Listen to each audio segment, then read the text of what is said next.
Video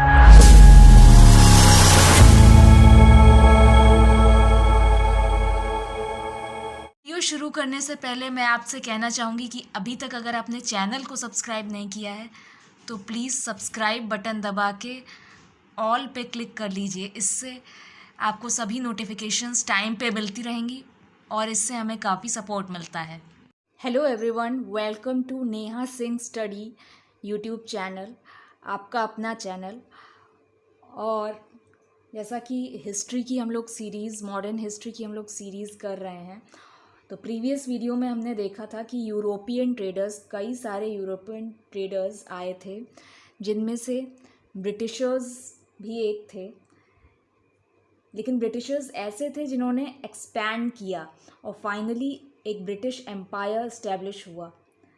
तो उन्होंने कौन कौन सी ऐसी पॉलिसीज़ अपनाई और कौन कौन से मेथड्स यूज़ किए एक्सपैंड करने के लिए, वो हम पढ़ेंगे डिटेल में। लेकिन इससे पहले अगर आप चैनल पर नए हैं तो प्लीज़ सब्सक्राइब कर दीजिए, वीडियो को लाइक कीजिएगा और शेयर कीजिएगा। तो चलिए शुरू करते हैं आज का सेशन। सबसे पहले था कॉन्क्वेस्ट यानी लड़ाई। मतलब ब्रिटिशर्स ने कौन कौन से मेथड्स यूज़ किए थे एक्सपैंड करने के लिए। जितने भी चाहे फ्रेंच आए हों, चाहे डच आए हों, चाहे पोर्टुगीज़ आए हों, सबसे ज़्यादा जो सक्सेसफुल रहे थे इंडिया में वो ब्रिटिशर्स थे। तो ब्रिटिशर्स में ऐसा क्या अलग था, उन्होंने कौन सी अलग पॉलिसीज़ या मेथड्स अपनाए थे, वो हम देख रहे हैं। तो सबसे पहला जो मेथड था वो था कॉन्क्वेस्ट। कॉन्क्वेस्ट मतलब लड़ाई। दूसरा था सब्सिडियरी अलायंस। सब्सिडियरी अलायंस मतलब सहायक संधि या सहायक गठबंधन। फिर तीसरा था डॉक्ट्राइन ऑफ लैप्स, जिसे हिंदी में हड़प की नीति भी कहते हैं। और देन कुछ मिसलेनियस यानी कि अदर डिफरेंट पॉलिसीज़ हैं, वो भी हम देखेंगे। तो सबसे पहले देखते हैं कॉन्क्वेस्ट, लड़ाई। ब्रिटिशर्स ने कई लड़ाइयाँ लड़ी। जैसा कि हम जानते हैं कि ब्रिटिशर्स ने कई लड़ाइयाँ लड़ी और कई लड़ाइयाँ जीती भी। जैसा कि हम जानते हैं कि ब्रिटिशर्स ने कई लड़ाइयाँ लड़ी और कई लड़ाइयाँ जीती भी, और जिससे जब जीती तो यहाँ के लोकल रूलर्स को हराकर अपना एरिया या अपना एक्सपैंड किया, उन्होंने अपना एम्पायर को एक्सपैंड किया। तो सबसे पहले तो हुआ था Anglo Mysore war. 4 Anglo Mysore Wars हुए थे। इसके अलावा बिहार और बंगाल का रीजन देखें तो उसमें हुए थे बैटल ऑफ प्लाजी जो 1757 में हुआ था, और बैटल ऑफ बक्सर जो 1764 में हुआ था। ये दोनों ही बैटल्स बहुत ही इम्पॉर्टेंट हैं, उनकी डेट्स ज़रूर याद रखिएगा, बहुत इम्पॉर्टेंट हैं।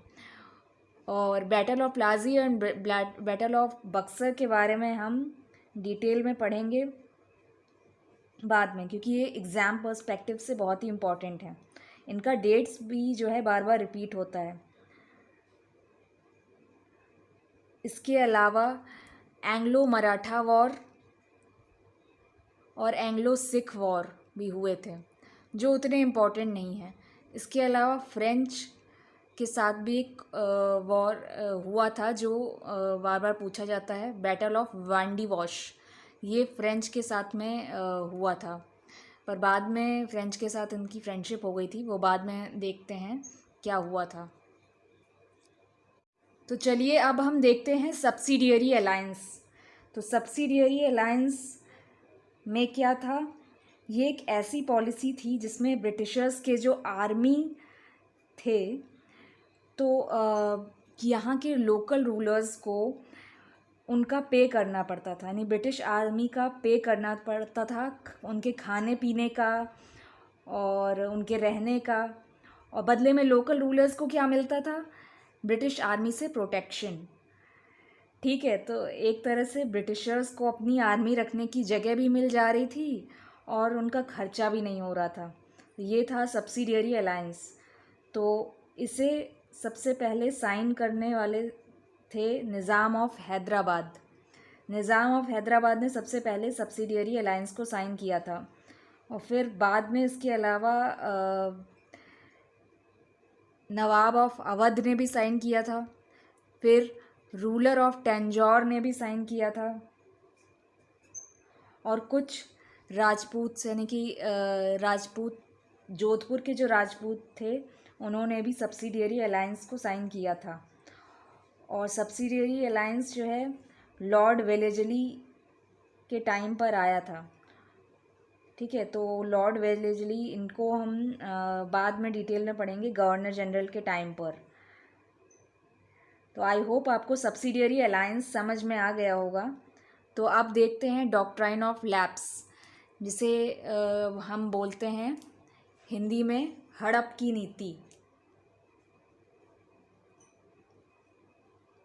तो डॉक्ट्राइन ऑफ लैप्स में क्या होता था कि अगर किसी रूलर की खुद की औलाद नहीं होती थी या एडॉप्टेड सन होता था तो उनका एम्पायर एक तरह से चला जाता था ब्रिटिशर्स के हाथ में।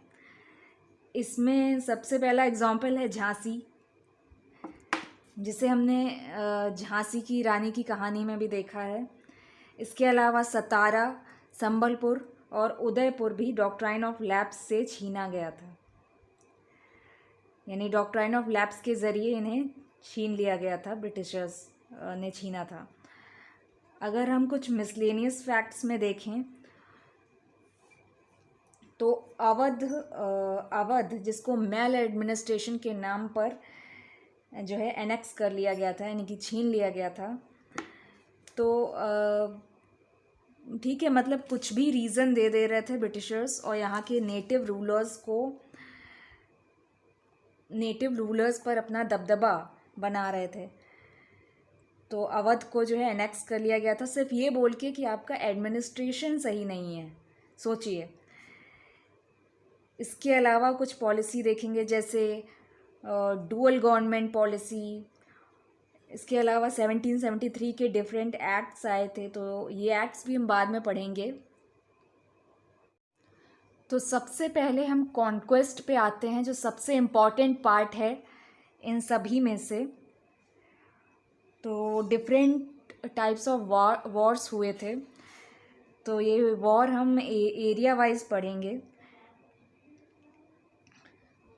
ब्रिटिश आए थे, वो बंगाल के डिफरेंट रीजन में अपना कब्ज़ा स्टार्ट कर दिए थे। सबसे पहले बंगाल और बिहार एक ही में था।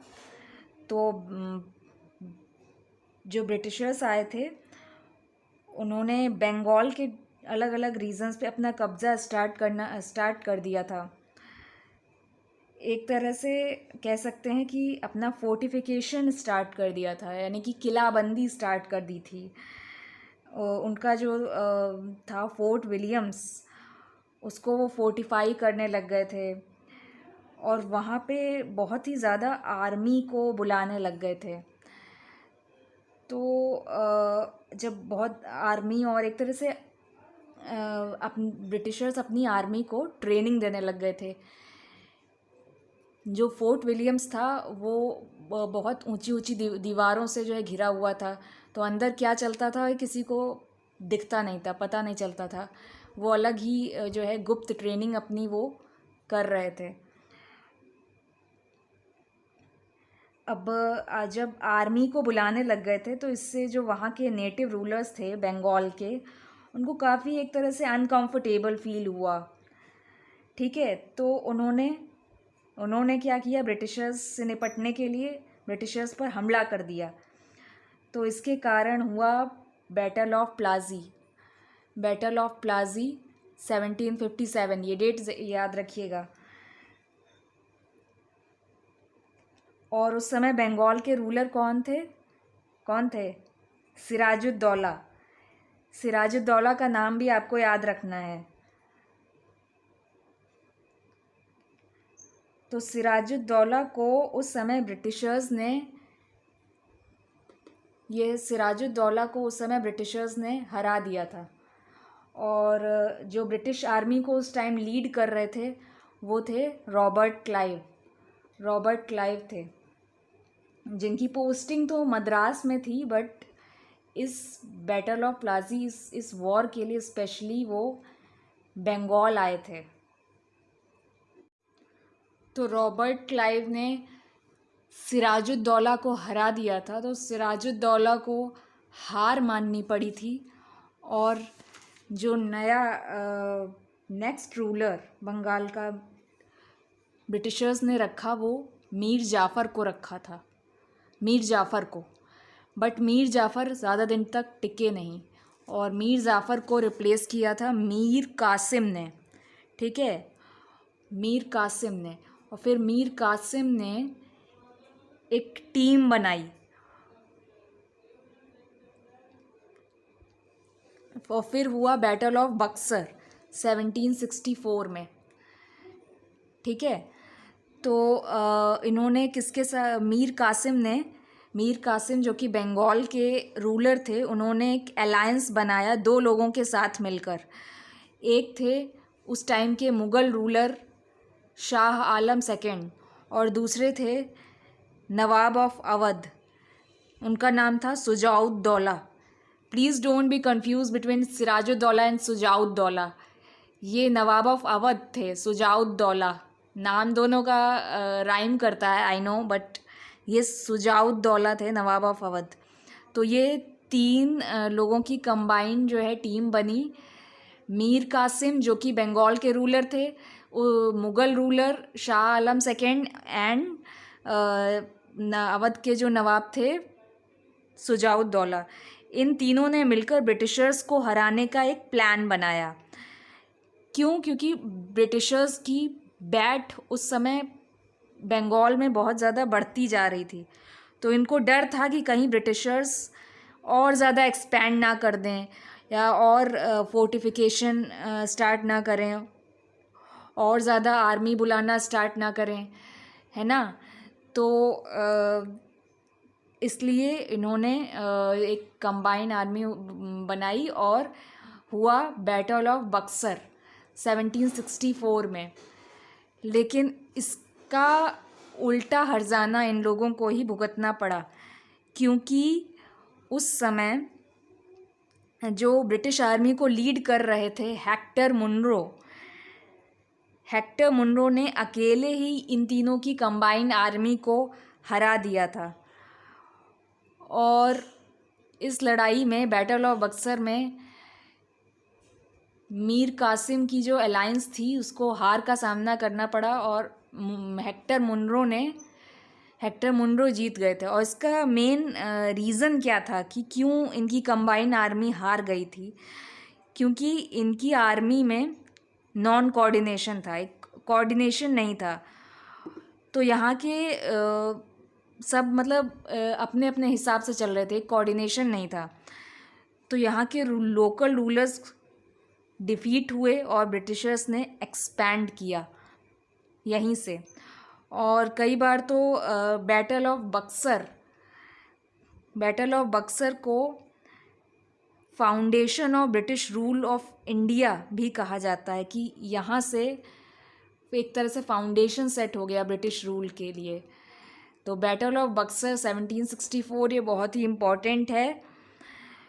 तो ये था बंगाल और बिहार का इलाका। हमने जो देखा, बंगाल और बिहार में दो युद्ध हुए, battle of Plassey and battle of Buxar. Plassey का युद्ध, बक्सर का युद्ध। अब आगे चलिए देखते हैं मैसूर और कर्नाटक रीजन। उस समय कर्नाटक कहा जाता था, अब ये कर्नाटका है। अब जो कर्नाटका है उसको पहले कर्नाटक कहा जाता था।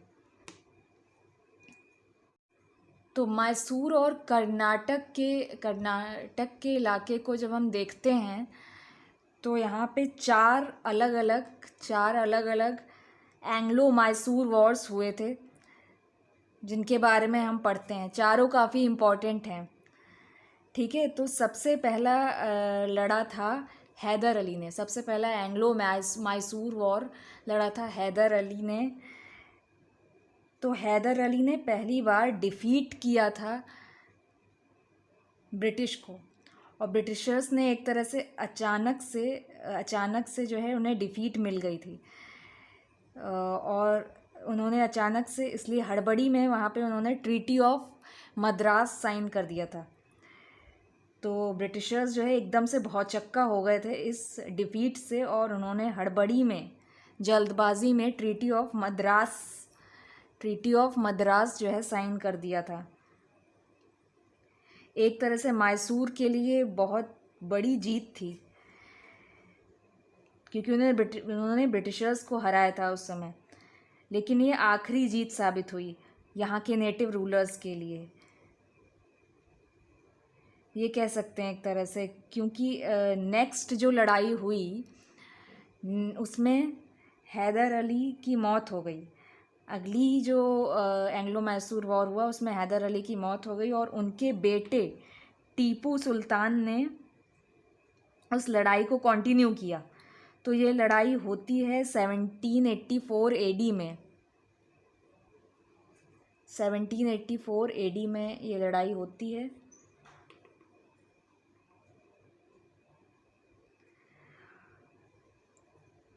और इसमें एक तरह से हारते हैं मैसूर के rulers.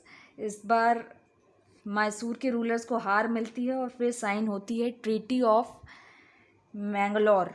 Treaty of Mangalore sign होता है। तो ट्रीटी ऑफ मैंगलोर में एक तरह से बराबर बराबर स्थिति जो है बढ़ती है ब्रिटिशर्स और मैसूर के रूलर्स में। तो इसको पूरी तरह से हार नहीं कहेंगे मैसूर रूलर्स की, बिकॉज़ ट्रीटी जो थी बराबर थी। लेकिन थर्ड जो एंग्लो मैसूर वॉर हुआ उसमें टीपू सुल्तान को बहुत ही बुरी तरह से हार मिली, और इसमें साइन हुआ treaty of Seringapatam. Treaty of Seringapatam. तो इसमें ट्रीटी ऑफ सेरिंगापट्टनम जब साइन हुआ था तो इसमें मैसूर ने अपने काफ़ी, यानी मैक्सिमम इलाके जो है वो खो दिए थे।